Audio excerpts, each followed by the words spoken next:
بالله من الشيطان الرجيم.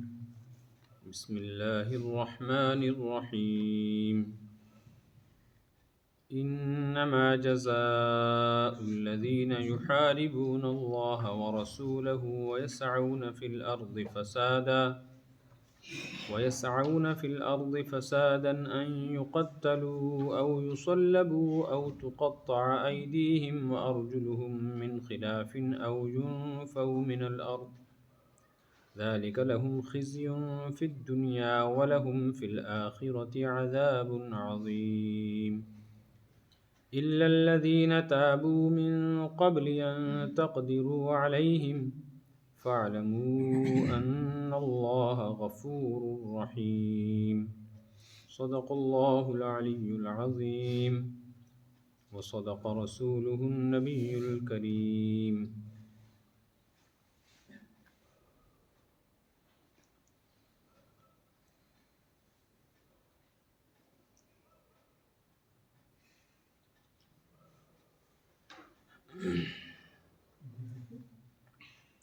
دنیا کا ہر قانون اس اصول پر بنتا ہے کہ امن و امان باقی رہنا چاہیے یا قائم ہونا چاہیے۔ اگر کہیں امن و امان کی صورتحال نہیں ہے تو قانون کا مقصد ہے وہاں امن و امان پیدا کرنا، قائم کرنا، اور جہاں امن و امان ہے قانون کا مقصد ہے اس کو برقرار رکھنا، تاکہ دنیا میں بسنے والا ہر انسان اپنے حقوق حاصل کر سکے۔ اگر قانون نہیں ہوگا یا قانون کی بالادستی نہیں ہوگی تو ظالم ظلم کرتا رہے گا، مظلوم ظلم سہتا رہے گا، اور نتیجہ بد امنی اور فتنہ و فساد کی صورت میں ظاہر ہوگا۔ جب زمینی حکومتیں اس چیز کا خیال کرتی ہیں تو اللہ تبارک و تعالیٰ تو احکم الحاکمین ہیں، ملک الملوک ہیں، بادشاہوں کے بھی بادشاہ اور سب سے بڑے حاکم۔ تو اللہ تعالیٰ نے بھی جو قانون بنایا ہے انسان کو بحیثیت خلیفہ دنیا میں بھیج کر، اس کا مقصد یہ ہے امن و امان قائم ہو، امن و امان باقی رہے، انصاف ہو، ہر صاحب حق کو اس کا حق ملے، ہر انسان کو زندگی گزارنے کے لیے جو اسباب ضرورت ہیں تحفظ کے، وہ سہولت کے ساتھ ہر کسی کے پاس ہوں، اور اس کے لیے اس کو کوئی تگ و دو نہ کرنی پڑے۔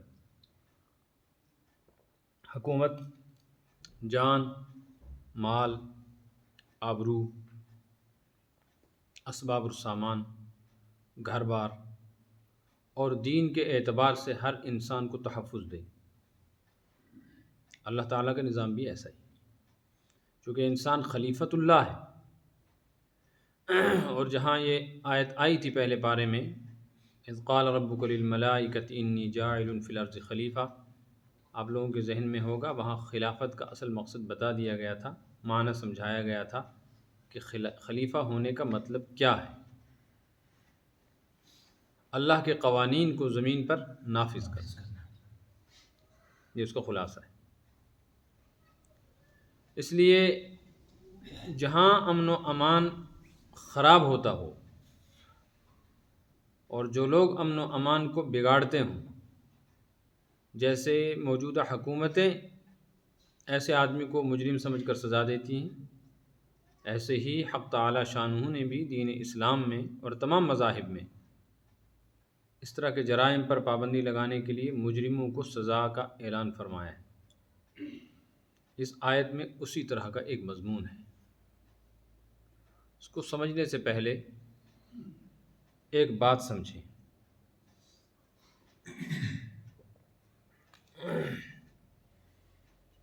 حضرت مفتی اعظم مفتی شفیع صاحب عثمانی رحمۃ اللہ علیہ نے معارف القرآن میں اس حوالے سے بہت عام فہم انداز میں ایک تفصیلی بحث کی ہے۔ ویسے تو مفسرین نے لکھا ہی ہے، لیکن ان کا انداز اور اسلوب بہت سادہ اور آسان ہے۔ جو تفصیل دیکھنا چاہتے ہیں وہاں دیکھیں اس آیت کے ذیل میں، اس کا خلاصہ یہ ہے۔ ویسے معارف القرآن ہر کسی کے پاس ہونی چاہیے، خاص کر جن لوگوں کو یہ شوق ہے کہ ہم قرآن پاک کا ترجمہ سمجھیں، پڑھیں، اس کے معنی، مفاہیم، مطالب کو سمجھیں کیا ہے، تو ان کے لیے لازم ہے کہ وہ معارف القرآن اپنے گھر میں رکھیں۔ تمام قدیم اور جدید تفاسیر، معتبر تفاسیر جو ہیں عربی کی، اردو کی، ان سب کا خلاصہ اس میں آ گیا ہے، اور جو باتیں ان میں لکھی ہوئی ہیں وہ سب سے صحیح تفسیر، یعنی کسی آیت کے ذیل میں بہت سارے مفسرین نے بہت ساری باتیں لکھی ہوتی ہیں، تو سب سے زیادہ صحیح جو سلف کے بیان کے مطابق ہے، حضرات صحابہ کرام علیہم الرضوان کی تفاسیر کے مطابق ہے، حضرت نبی پاک صلی اللہ علیہ وسلم کے بیان کے بالکل مطابق ہے، وہ تفسیر معارف القرآن۔ باقیوں کا انکار نہیں، لیکن عوام کے لیے جیسی مفید اور نافع وہ کتاب ہے، ایسی مفید اور نافع عوام کے لیے دوسری تفاسیر نہیں ہے، اس لیے اس کو دیکھنا چاہیے۔ انہوں نے جو کچھ لکھا اس کا خلاصہ یہ ہے کہ جب امن و امان کو خراب کیا جائے تو اس امن و امان کو خراب کرنے میں دو طرح کے بگاڑ پیدا ہوتے ہیں، اس کو سمجھیں۔ جو انہوں نے لکھا اس کو میں اپنے الفاظ میں اور سادہ کر کے بیان کرنے کی کوشش کروں گا۔ ایک یہ ہے کہ دنیا میں امن و امان پیدا کرنا اور اس کو قائم رکھنا، یہ کس کا حکم ہے؟ اللہ کا۔ جب کوئی امن و امان بگاڑے گا تو سب سے پہلے اس نے کس کا حکم توڑا؟ تو ایک سزا تو اس پر کس کی طرف سے ہے؟ اللہ کی طرف سے۔ جرم ثابت ہونے پر ہی ہوتا ہے یہ۔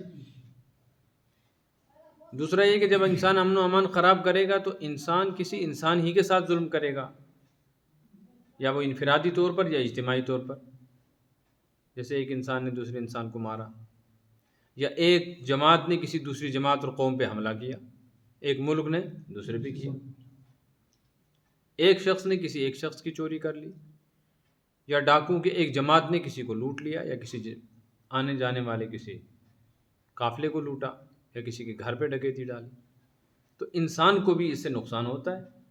اس میں بعض مرتبہ جانی نقصان ہو جاتا ہے، قتل کر دیتا ہے کوئی، بعض مرتبہ مالی نقصان ہوتا ہے، جیسے ڈاکو چور مال لوٹ لیتے ہیں، بعض مرتبہ عزت و آبرو کا نقصان ہوتا ہے، جیسے خدا نخواستہ عصمت ریزی ہوتی ہے۔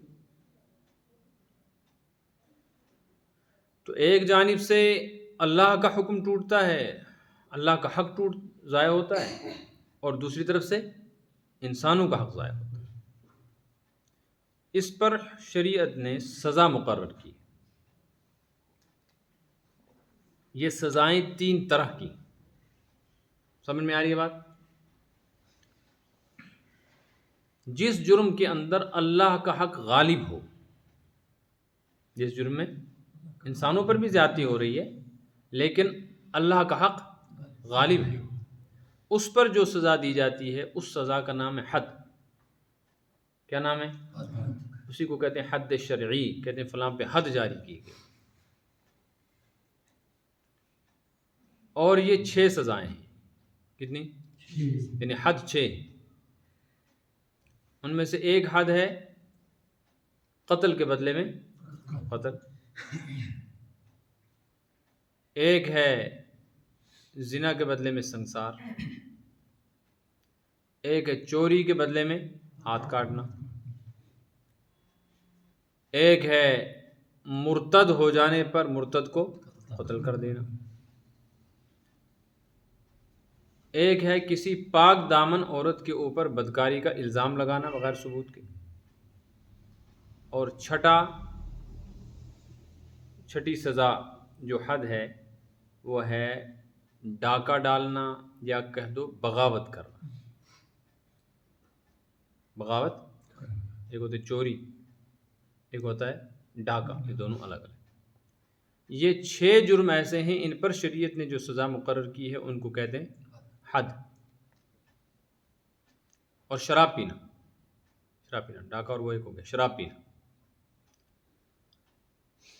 اس کے علاوہ کچھ جرائم ایسے ہیں جن میں صرف بندے ہی کے ساتھ تعلق ہے، تو ایک تو آپ نے وہ سزا سمجھی جس میں اللہ کا حق غالب ہو، لیکن زیادتی تو بہرحال بندوں ہی کے ساتھ ہوتی ہے نا۔ اگر کوئی آدمی زمین کے اندر فساد پھیلا رہا ہے تو اس فساد پھیلانے والے کو ہم یوں بھی کہہ سکتے ہیں یہ انسانوں پر ظلم کر رہا ہے، یوں بھی کہہ سکتے ہیں یہ اللہ کا مقابلہ کر رہا ہے، حالانکہ حقیقت میں اللہ کا مقابلہ نہیں ہوتا۔ اللہ کا مقابلہ اس اعتبار سے ہے کہ اللہ کا حکم توڑ رہا ہے، یا یوں سمجھو کہ اس طرح کے جرائم پر ایک سزا وہ ہے جو شریعت نے مقرر کر دی۔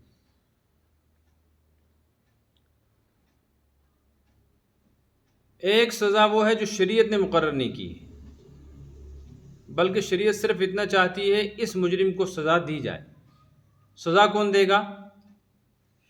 شریعت۔ کیسے دے گا؟ شریعت نے اسلامی جج جس کو ہم قاضی کہتے ہیں یا امیر المومنین، اس کو اختیار دیا ہے کہ سزا دو، جرم ثابت ہو جانے پر معاف مت کرو، لیکن کیا سزا دو یہ شریعت نہیں کہتی۔ شریعت کہتی ہے تمہاری مرضی جو سزا دو، تمہاری مرضی جو سزا دو۔ تو اس طرح کی سزائیں جو ہیں ان کو تفویض کیا گیا، سپرد کیا گیا ہے حاکم کے۔ تو ایک سزا کو کہتے ہیں حد، ایک سزا کو کہتے ہیں قصاص، ایک سزا کو کہتے ہیں تعزیر۔ یہ ہے شریعت میں سزاؤں کی 3 قسمیں۔ اور پوری دنیا میں جو جرم ہوتے ہیں، ان مجرموں کو جو سزائیں دی جاتی ہیں، ملکی قوانین کے اندر ان سزاؤں کا نام نہ حد ہے نہ قصاص ہے، یہاں تو صرف ایک ہی نام ہے، وہ ہے تعزیر۔ وہ سنا ہوگا نا آپ نے، کہتے ہیں تعزیرات ہند کے تحت اس کو یہ سزا دی گئی۔ تعزیرات ہند کا مطلب ہے ہندوستان کی حکومت نے جو قانون بنایا ہے اس قانون کی مخالفت پر مجرم کو یہ سزا ہوگی۔ بعض مرتبہ وہ سزا پھانسی بھی ہوتی ہے، لیکن اس کو حد نہیں کہتے، اس کو تعزیر ہی کہتے ہیں۔ شریعت نے 3 قسمیں کی ہیں اس کی۔ اللہ کا حق غالب ہو تو اس کا نام ہو جائے گا حد، بندے کا، انسانوں کا حق غالب ہو تو اس کا نام ہوگا قصاص، اور وہ چیزیں جن کے اندر شریعت نے متعین نہیں کی اپنی طرف سے سزا، اس پر سزا کا نام ہے تعزیر۔ یہ بات سمجھ میں آئی؟ نمبر 2، جو حدود ہیں جن میں شریعت نے کوئی سزا مقرر کی ہے لیکن حق غالب ہے اللہ کا، ان حدود کے بارے میں 2 قانون ہیں شریعت کے۔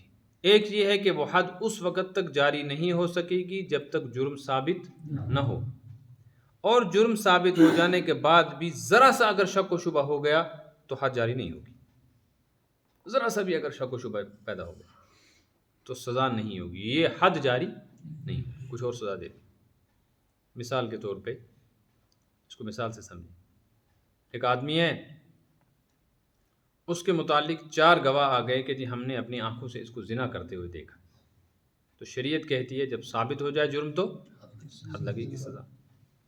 لیکن 4 میں سے ایک کہتا ہے کہ مجھے یقینی علم نہیں ہے، ان تینوں نے مجھے کہا، میں بھی وہاں تھا، محسوس تو میں نے کیا اس عورت اور مرد کو یہ ایک جگہ سے نکلے تو، لیکن میں نے بدکاری کرتے ہوئے نہیں دیکھا۔ مثلا میرا قد چھوٹا تھا، یہ 3 بڑے تھے، ان نے تو کھڑکی سے جھانک کر دیکھا لیکن مجھے وہ نظر نہیں آیا، میں نے تو دروازے سے باہر نکلتے ہوئے دیکھا، تو شک ہو گیا اس میں۔ یہ 4 جو ہیں چاروں عینی گواہ نہیں ہیں۔ 3 تو کہتے ہیں ہم نے اپنے آنکھ سے بدکاری کرتے دیکھا، چوتھا کہتا ہے میں نے کمرے سے نکلتے ہوئے یا کمرے میں داخل ہوتے تو دیکھا، لیکن بدکاری کی حالت میں نے ان کو نہیں دیکھا، مجھے نہیں پتا اندر باتیں کر رہے تھے کہ بدکاری کر رہے تھے۔ ان تینوں نے کہا لہٰذا مجھے ان پر بھروسہ ہے، میں بھی یہ کہتا ہوں۔ تو اس ایک کے اس طرح کے بیان کی وجہ سے شک ہوا کہ نہیں ہوا؟ یہ مشتبہ ہو گئی گواہی، تو اب اس کو زنا کی سزا میں قتل نہیں کریں۔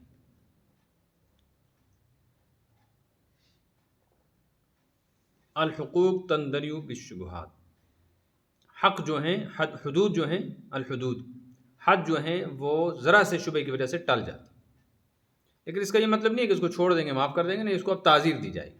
اب حاکم اس کو کچھ نہ کچھ سزا تو دے گا، وہ اچھی خاصی سزا بھی دے سکتا ہے، اس پر کوئی پابندی۔ تو حدود جو ہوتی ہیں وہ شبہات سے ٹل جاتی ہیں۔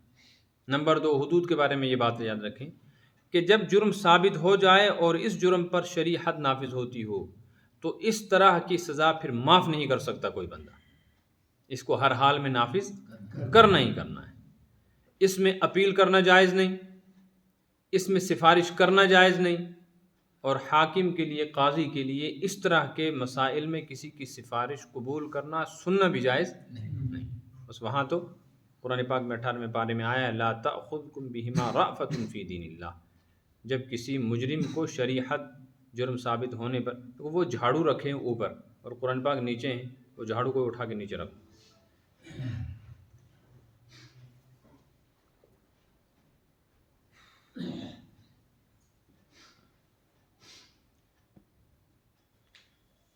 سمجھ میں آ رہی ہے بات؟ کیا کہہ رہا تھا میں کہ حدود ثابت ہو جانے پر جاری ہوں گی اور اس میں کسی طرح کی سفارش قبول نہیں. اس کو کوئی معاف کرے تو بھی معاف نہیں. مثلا ایک آدمی شراب پیتے ہوئے پکڑا گیا. اب شراب پیتے ہوئے پکڑا گیا تو کتنے سزا ہے؟ 80 کوڑے مارنے سے.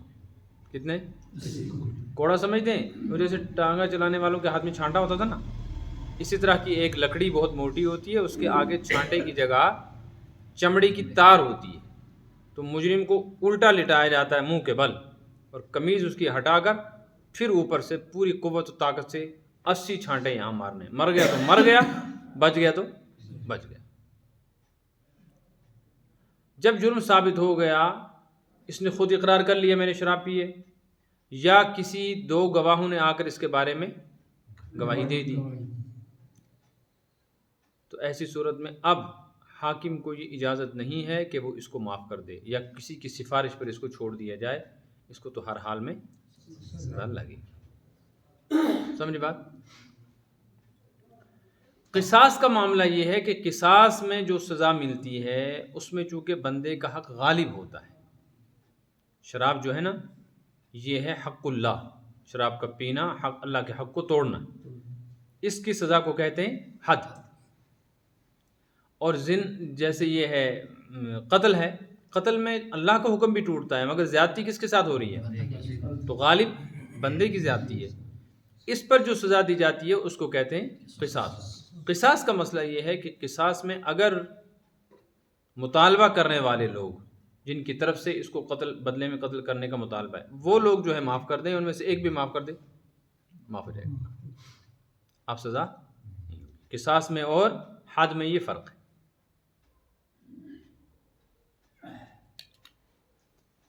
اپنی اپنی جگہ سب کے احکامات آ رہے ہیں. شراب پر کیا سزا ہے؟ 80 کوڑے. یہ تو ہے حدیث سے ثابت، حضرات صحابہ کرام علیہم الرضوان کے اجماع سے ثابت.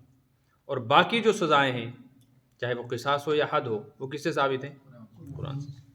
اور اسی طریقے سے تعزیر بھی ثابت ہے، یعنی حاکم اس کو سزا دے. قرآن و حدیث سے اس کا بھی ثبوت مل رہا ہے.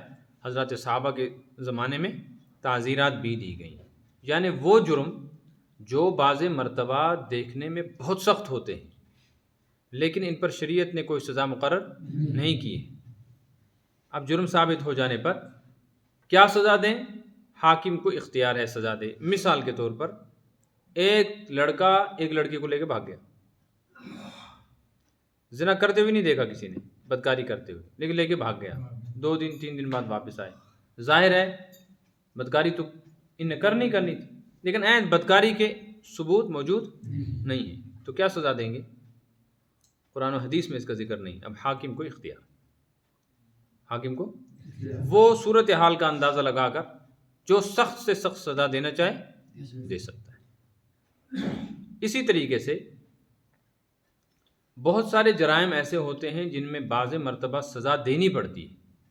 جیسے حضرت علی رضی اللہ تعالیٰ عنہ کے زمانے میں ایک شخص کے متعلق یہ شکایت آئی کہ یہ مرد ہی مرد کے ساتھ بدکاری کر رہا ہے. مرد اور عورت آپس میں زنا کریں اس پر تو قرآن میں سزا آ گئی، سنسار کر دو. لیکن مرد ہی مرد سے بدکاری کرے تو یہ بعضی صورتوں میں زنا سے بھی زیادہ خطرناک چیز ہے، اس سے بھی زیادہ برا فعل ہے. لیکن اس کی کوئی صراحت سزا کی قرآن میں نہیں آئی ہے. تو حضرت علی رضی اللہ تعالیٰ عنہ کے زمانے میں اس پر فیصلہ کیا صحابہ نے، اور حضرت علی کے رضی اللہ تعالیٰ عنہ کے فیصلے سے اس آدمی کو فاعل مفعول دونوں کو جلا دیا گیا. بعض روایت سے معلوم ہوتا ہے پہاڑ پہ چڑھایا اور وہاں سے گرا دیا. قتل تو اس کو بھی کیا لیکن اس قتل کی یہ سزا قرآن و حدیث میں اس طریقے سے نہیں آئی ہے. حضرت صحابہ نے اس پر اجماع کیا. اس سے معلوم ہوا کہ حاکم کو اختیار ہے بعض صورتیں، بعض جرائم اتنے خطرناک ہوتے ہیں کہ اس پر بڑی سزا دینی پڑتی، بعضوں پر چھوٹی سزا دے سکتا ہے۔ اس آیت کے اندر جو جرم بیان کیا جا رہا ہے، اس کی سزا بیان کی جا رہی ہے، وہ سنیں۔ وہ ہے اللہ رسول سے محاربہ، یعنی اللہ رسول سے مقابلہ۔ محاربے کا مطلب مقابلہ، لیکن کس طرح؟ سعی فی الارض فسادن، زمین کے اوپر فتنہ فساد پھیلانا زمین پہ۔ اس فتنہ فساد کی کئی صورتیں ہیں۔ ایک صورت ہے مسلم حکومت کے خلاف بغاوت کرنا، تختہ الٹنے کی سازش کرنا، ایک صورت وہ ہے۔ لیکن یہاں جو مراد ہے، یہاں ہے ڈاکہ ڈالنا، امن و امان کو اس طرح خراب کرنا، کوئی شخص کھلم کھلا دن دھاڑے علی الاعلان دھاوا بول کر کسی کا مال لوٹتا ہے۔ چور تو چپ کے کرتا ہے نا، اور ایک شخص کھلم کھلا ڈاکہ ڈالا۔ یا کوئی ڈاکوؤں کی جماعت ہے، وہ لوگوں کے گھروں پہ حملہ کر کے اس طریقے سے لوٹتے ہیں، یا انہوں نے کوئی جگہ ایسے قبضے میں لے لی ہے کہ اس راستے سے آنے جانے والوں کو وہ لوٹ لیتے ہیں، مثلا ریلوے اسٹیشن، یا اسی طریقے سے کسی بس سٹینڈ، یا کسی لمبے سفر میں کسی پہاڑی واڑی کے کونے میں کنارے میں کچھ لوگ 2 4 8 10 جو ہیں وہ ڈیرا جما کر بیٹھے ہیں، روکتے ہیں گاڑیوں کو، مسافروں کو، اور لوٹ مار کرتے ہیں ان کو۔ بعض مرتبہ قتل کر دیتے ہیں، بعض مرتبہ مال لوٹتے ہیں، بعض مرتبہ قتل بھی کرتے ہیں، مال بھی لوٹتے ہیں، اور بعض مرتبہ آنے جانے والوں میں سے جو عورتیں ہوتی ہیں ان کی عزت و آبرو کے ساتھ بھی کھیلتے ہیں۔ تو بہت ساری صورتیں ہیں، یہ سب کے سب کس میں داخل ہیں؟ اسی زمین میں فتنہ فساد پیدا کرنے کا جو ذکر قرآن نے کیا ہے نا، یہ سب صورتیں اس میں داخل ہیں۔ گویا اس میں ڈاکہ ڈالنے والوں کی سزا کا بیان ہے۔ آئی بات سمجھ میں؟ اب سنیں اس کو۔ انما جزاء الذین، جن لوگوں نے یحاربون اللہ و رسولہ، اللہ رسول سے جنگ کر رکھی ہے، یعنی اللہ رسول کے قوانین کو توڑ رہے ہیں۔ جزاء الذین، ان لوگوں کی سزا کیا ہے؟ ایک تو آخرت میں سزا ہے، وہ تو وہاں ملے گی۔ اب یہاں ایک مسئلہ ہے کہ اللہ رسول سے جنگ کرنے کا کیا مطلب ہے؟ فرمایا یسعون فی الارض فسادا، وہ زمین میں فتنہ فساد پیدا کرتے ہیں، برپا کرتے ہیں، اور فتنہ فساد کی ہر صورت اس میں داخل ہے۔ لوٹ مار کرنا، لوگوں کو گھروں سے اٹھا کے لے جانا، بچوں کو چوری کرنا، ہو رہا ہے نا، مال لوٹنا، یہ سب۔ ان کی سزا کیا ہے؟ نمبر 1 ان یقتلوا، ان کو قتل کیا جائے، ان کو قتل کیا جائے، او یصلبوا، ان کو سولی چڑھایا جائے گا۔ کتنی چیزیں ہو گئی؟ سولی چڑھانے بھی موت ہی کی ایک صورت ہے، وہ الگ ہے، قتل کرنا الگ صورت۔ او تقطع ایدیہم وارجلہم من خلاف، یا ان کے ہاتھ پیر مخالف سمت سے کاٹ دیے جائیں۔ مخالف سمت کا مطلب ہے دایاں ہاتھ بایاں پیر، بایاں ہاتھ دایاں پیر۔ او ینفوا من الارض، یا ان کو زمین سے دور کر دیا جائے۔ یہ 4 سزائیں بیان کی گئی ہیں ان لوگوں کی جو بغاوت کرتے ہیں، جو ڈاکے ڈالتے ہیں، لوگوں کے جان و مال پہ حملہ کرتے ہیں۔ آئی بات سمجھ میں؟ یہ جو 4 صورتیں بتائی گئی ہیں نا، اب علماء میں اختلاف ہے ان کا کیا مطلب ہے، ان کا کیا مطلب ہے۔ بعض حضرات فرماتے ہیں، جیسے امام مالک رحمۃ اللہ، ان کے ساتھ ایک بڑی جماعت ہے، وہ فرماتے ہیں ان 4 میں سے کوئی ایک سزا دے دو، حاکم کو اختیار ہے، چاہے قتل کر دو، گلا کاٹ دو، چاہے سولی دے دو، چاہے ہاتھ پیر کاٹ دو، چاہے ان کو ملک بدل کر دو، جلا وطن جس کو کہتے ہیں، جس علاقے میں یہ کر رہے ہیں وہ جگہ صاف کرواؤ، خالی کرواؤ ان سے ہی۔ باقی ائمہ اور حضرت امام حنیفہ رحمۃ اللہ علیہ فرماتے ہیں نا، یہ مطلب نہیں ہے، مطلب یہ ہے کہ اس فتنہ فساد کی صورتیں الگ ہیں، اس فتنہ فساد کی صورت الگ ہے۔ ایک صورت یہ ہے کہ انہوں نے فتنہ فساد، انہیں ڈاکہ ڈالا اور کسی کو قتل کر دیا، لیکن مال نہیں لوٹا، تو اس وقت ہوگی یقتلوا، ان کو بھی بدلے میں کیا کیا جائے گا؟ قتل۔ دوسری صورت ہے انہوں نے مال بھی لوٹ لیا اور قتل بھی کر دیا، تو اب کیا سزا ہے؟ یسلب، سولی چڑھاؤ۔ یہ قتل کی بدترین صورت ہے نا۔ تیسری صورت ہے مال لوٹا لیکن قتل نہیں کیا، تو ایسی صورت میں تقطع ایدیہم وارجلہم، ہاتھ پیر کاٹے جائیں۔ سمجھ میں آ رہی ہے؟ یہ حضرت امام صاحب فرما۔ اور چوتھی صورت ہے کہ انہوں نے حملہ کیا، قتل نہیں کر سکے، مال بھی نہیں لوٹ سکے، وہ لوگ بھاگ گئے، لیکن انہوں نے ان کو مارا پیٹا اور وہ بھاگ گئے، نہ ان کے ہاتھ میں آئے، کچھ زخم وغم لگ گئے، کسی کو پتھر مار دیا، کسی کو گولی ماری، کسی کی ٹانگ میں لگ گئی، ہے نا۔ تو یہ کچھ کیا، انہیں حملہ کیا لیکن یہ اپنے حملے میں کامیاب، تو اس صورت میں نہ قتل کریں گے، نہ ہاتھ پیر کاٹیں گے، نہ ان کو سولی دیں گے، بلکہ ان کو جلائے وطن کریں گے۔ آگے بات سمجھ میں۔ لیکن امام ابو حنیفہ رحمۃ اللہ علیہ ایک بات اور فرماتے ہیں کہ جلائے وطن کرنے کا یہ مطلب نہیں ہے کہ ان کو اس جگہ سے ہٹا کر کہیں دور بھیج دو، کیونکہ یہ کمینے لوگ جب یہاں یہ کر رہے تھے، تم یہاں سے نکال دو گے تو دوسرے علاقے میں جا کے پھر یہ ڈالیں گے۔ اس لیے حضرت عمر رضی اللہ تعالیٰ عنہ نے جو فیصلہ کیا تھا، امام ابو حنیفہ فرماتے ہیں وہی ہوگا۔ کیا؟ جلائے وطن کرنے کا مطلب ہے زمین صاف کرو ان سے، زمین صاف کرنے کا مطلب ہے آزاد مت چھوڑو، جیل میں ڈال دو، تبھی تو قابو ہوگا۔ جب آپ نے ایک علاقے سے بھگا دیا، چوہے کو اپنے گھر سے بھگایا تو دوسرے ہمسائے کے گھر جائے گا نا۔ تو ایسی صورت میں ان کو کیا کریں گے؟ جیل میں ڈال دیں گے۔ کب تک ڈالیں؟ بس ڈال رکھو، جب تم کو لگے سدھر گئے تو ٹھیک ہے چھوڑ دینا، نہیں سدھر رہے ہیں تو رہنے دو۔ آ گئی بات سمجھ میں؟ بس یہ۔ اب یہاں ایک مسئلہ سمجھیں، 10 آدمیوں کی ایک جماعت مثال کے طور پہ ڈاکہ ڈالنے کے لیے کہیں گئی، یا 10 آدمیوں کی ایک جماعت نے 2 4 8 10، تو میں ویسے کہہ رہا ہوں مثال کے لیے، بڑی جماعت ایک نہیں ہے بلکہ ایک سے زیادہ ہے، انہوں نے کسی گھر میں یا کسی بستی میں ڈاکہ ڈالا، حملہ کیا، اور ان نے حملہ کیا تو ایک آدمی چوری کرنے پہ لگا، ایک دروازے توڑنے پہ لگا، ایک نے گھر والے کے ساتھ لڑائی کی، دوسرے نے ڈنڈا مار کے اس کو قتل کر دیا۔ تو اس پورے کھیل میں 2 4 8 10 آدمی شریک تھے، لیکن کام سب کے الگ الگ۔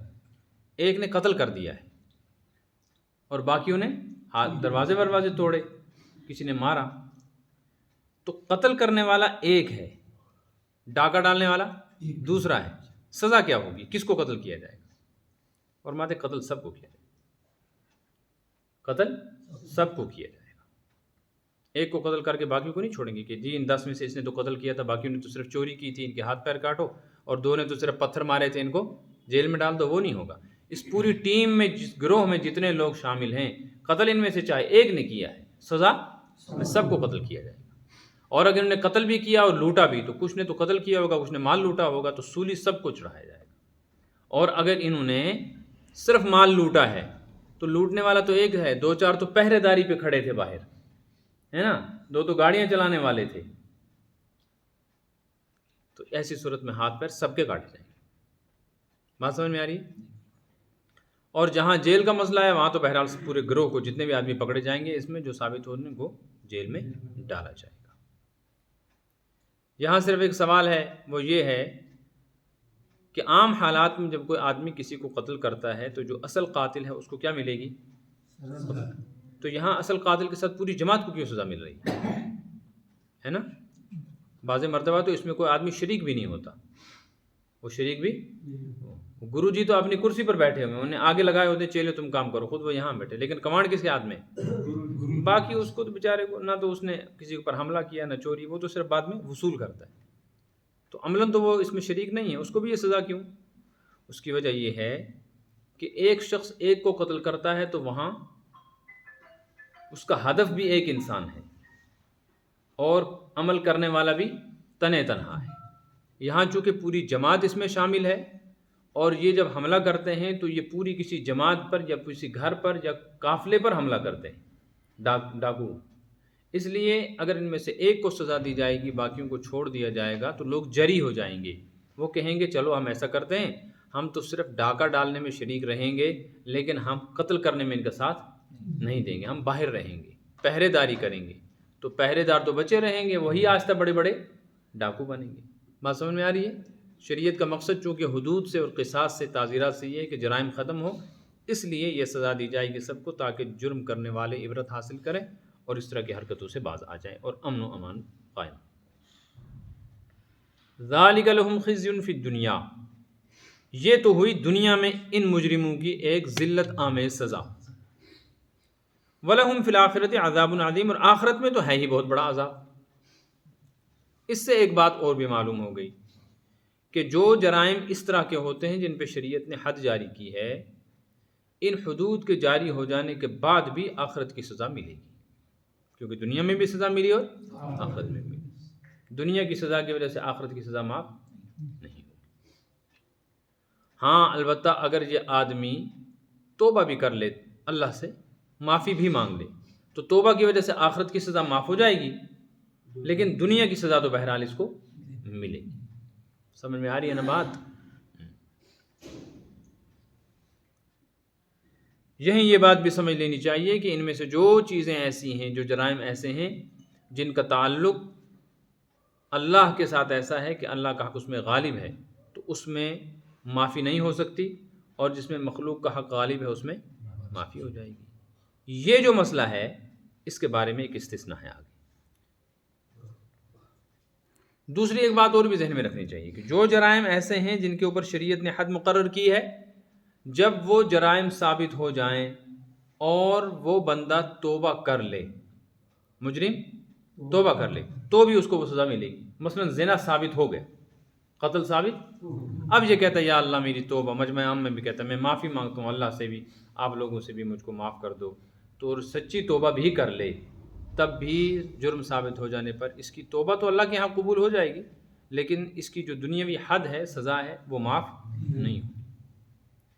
لیکن یہ جو صورت ہے جو ابھی بیان کی، باغی کی یہ صورت یا ڈاکو کی، اس میں شریعت کی طرف سے ایک رعایت ہے، وہ یہ ہے اِلَّا الَّذِينَ تَابُوا مِن قَبْلِ أَن تَقْدِرُوا عَلَيْهِمْ، لیکن ایسے مجرموں میں سے جو لوگ توبہ کر لیں اس سے پہلے کہ تم ان پر قابو پاؤ، یعنی قبضے میں گرفتاری سے پہلے، قابو میں آنے سے پہلے، پولیس نے بھی پکڑا ہی نہیں، اس سے پہلے ہی انہیں سوچا کہ وہ ہو تو گڑبڑ ہو گئی، لہٰذا معافی مانگ لی اور توبہ کر کے اپنی ڈکیتی کے کام چھوڑ دیے۔ باغیوں نے بغاوت سے برات کا اعلان کر دیا، ہم بغاوت نہیں کریں گے، ہم توبہ کرتے ہیں، اللہ سے معافی مانگتے ہیں، اور ابھی قابو میں نہیں آئے تھے، تو بس پھر سزا نہیں ہے، پھر معافی ہے۔ معافی کا کیا مطلب ہے؟ بالکل معاف کہ نہیں، وہ نہیں، یعنی یہ سزا نہیں دی جائے گی، یہ سزا، البتہ اب تعزیر جاری ہوگی۔ کیا ہوگی؟ تعزیر۔ وہ دیکھیے قاضی اب ان کو کیا مناسب سزا دینی ہے، ورنہ تو ہر کوئی ڈاکہ ڈالے گا، اور جب وہ ڈاکہ واکہ ڈال لے گا اور لگے گا کہ پولیس نے گھیرا تنگ کر دیا تو معافی مانگ لیں گے، اور جو ہی معافی مانگیں گے ایسے ہی وہاں سے چھوٹے تو دوسری جگہ جا کے شروع کر دیا، وہاں بھی ایسا کریں گے، پھر کہیں گے خدا ہماری توبہ، تب تعزیر ہوگی۔ اس طرح کے جرموں میں تعزیر تو یاد رکھنا چاہیے کہ جہاں قصاص کا مسئلہ بیان کیا گیا تھا کہ قصاص میں اگر کوئی شخص ایسا ہو جس کو مقتول کے ورثہ معاف کر دیں تو اس کی وجہ سے حد جاری نہیں ہوگی، لیکن کیا حد جاری نہیں ہوگی کا مطلب بالکل معاف ہو جائے گا؟ فقہاء نے کہا بالکل معاف نہیں ہوگا، اب حد نہیں ہوگی، یعنی قصاص میں قتل نہیں کیا جائے گا، لیکن حاکم اگر سمجھے، قاضی اور جج سمجھے کہ ہے یہ بڑا مجرم اور اس کے ساتھ رعایت کرنے سے اور نقصان ہوگا، اس کو جیل میں ڈال سکتا ہے، جیل میں ڈال سکتا ہے، کب تک؟ اس کی مرضی، 10 سال 20 سال تا عمر قید کی سزا بھی دے سکتا۔ لیکن یہ لوگ بھی اگر توبہ سے پہلے پکڑے گئے، یہ صورت تو وہ تھی جب پکڑنے سے پہلے توبہ کی، لیکن اگر پکڑے گئے اور پکڑنے کے بعد اب توبہ کی تو اب نہیں، اب توبہ کی وجہ سے یہ سزا ان کی معاف نہیں۔ باقی جرموں میں یہ نہیں، باقی جرموں میں ہے قاتل بھاگا ہوا ہے، زنا کرنے والا چھپا ہوا ہے اور جرم ثابت ہو گیا ہے اور اعلان ہو گیا ہے کہ اس کو کیا ملے گی؟ سزا، لیکن وہ ابھی قابو میں نہیں ہے، اس نے توبہ کر لی تو اس کی توبہ کرنے سے آخرت کی سزا تو معاف ہو جائے گی، لیکن یہ حد معاف نہیں ہوگی، یہ تو اس کو ملے گی۔ اس میں کیوں رعایت ہے؟ اس میں اس لیے رعایت دی گئی ہے کہ اگر یہ جو بڑی جماعت ہوتی ہے ان کے ساتھ ایسا معاملہ کیا جائے تو 2 فائدے ہوں گے۔ ایک فائدہ یہ ہوگا کہ یہ ایک بڑی جماعت ہوتی ہے، ڈاکہ ڈالنے والے، اب تو یہ رہے نہیں، اب تو ڈاکہ ڈالنے والے وہ ہو گئے جو پہرو میں رہتے ہیں، ان کے ارد گرد حفاظت کے لیے پولیس رہتی ہے، اب تو وہ ڈاکو ہیں نا۔ پرانے زمانے میں یہ ہوتے تھے جنگلوں میں چھپے رہتے تھے، بعض مرتبہ یہ ڈاکو بڑی فوج بنا لیا کرتے تھے، آہستہ آہستہ ان کے ساتھ بڑے لوگ مل جاتے. آپ کو ذہن میں ہو شاید وہ ہندوستان کے وہ ہاں ویرپن نام کا ایک تھا ڈاکو، اس نے پھر اپنے ساتھ دوسرے کو ملایا، تیسرے کو ملایا، اور ایک جنگل میں اس نے اتنی بڑی فوج بنائی، وہ ایسے ڈاکے ڈالتا تھا کہ پولیس بھی اس کا مقابلہ نہیں کر سکتی. بعض مرتبہ ایسا ہوتا ہے جب اس طرح کی صورتحال پیدا ہوگی اور بالکل ان کی معافی کا اعلان نہیں ہوگا تو ان کو پتہ ہوگا ہمیں تو ہر حال میں کیا ملنی ہے، سزا ملنی ہے، تو یہ اپنی فوج مضبوط کرتے رہیں گے، چھپتے رہیں گے. اس کی وجہ سے کل مسائل پیدا ہو جائیں گے، ایسے مجرموں کو قابو میں لانا ہی مشکل ہو جائے گا. بات سمجھ میں آ رہی ہے نا؟ اس لیے شریعت نے یہ رعایت رکھی ہے کہ بعض مرتبہ حکومت ہی عاجز آ جاتی ہے ایسے مجرموں کو پکڑنے کے لیے، اس لیے یہ ترغیب کا راستہ رکھو تاکہ کسی طریقے سے توبہ استغفار کر کے خود ہی سرنڈر کر لیں اور معافی مانگ کر یہ طریقہ چھوڑ دیں. ہاں جو لوگ توبہ کر لیں اس سے پہلے کہ تمہارا ان کے اوپر بس چلے، قابو ہو. فَاعْلَمُوا تو تم سمجھو ان اللہ غفور الرحیم کہ اللہ تعالیٰ اپنے حق کے سلسلے میں بڑا معاف کرنے والا ہے اور بڑا مہربان ہے کہ وہ شریعت کی سزائیں بھی سناتا ہے، لیکن مجرموں کے لیے بڑی رعایت بھی ہے جو رعایت دنیا کے کسی قانون میں نہیں. یہاں تو مجرم کو پکڑا جاتا ہے، جرم ثابت ہوتا نہیں ہے، ابھی تو وہ ملزم ہی ہوتا ہے، ابھی تو اس پر صرف الزام ہوتا ہے اور سزا اس کو مجرم سے بھی بڑی دے دی جاتی ہے. شریعت کا یہ ہے کہ نہیں، جرم ثابت کرو، صرف الزام پر کچھ نہیں ہوگا، ملزم پر سزا نہیں ہوگی، ملزم کو صرف پکڑا جائے. ملزم کو پکڑنے کے بعد ثبوت چاہیے، جب ثبوت مل جائے تب اس کا نام مجرم پڑے گا، پھر اس کو سزا دی جائے. اور اس میں بھی کیسی رحمت اللہ کی طرف سے کہ جہاں قصاص ہے وہاں اگر صاحب حق خود معاف کر دے تو حد معاف ہے، جہاں حدود ہیں وہاں اگر حد کے سلسلے میں شبہ پیدا ہو جائے تو معاف ہے، اور جہاں اس طرح کی ڈکیتی کی اور بغاوت کے معاملے ہوں وہاں توبہ کر لے اور قبضے سے قابو میں آنے سے پہلے ہی معافی مانگ لے تو بھی معاف ہے.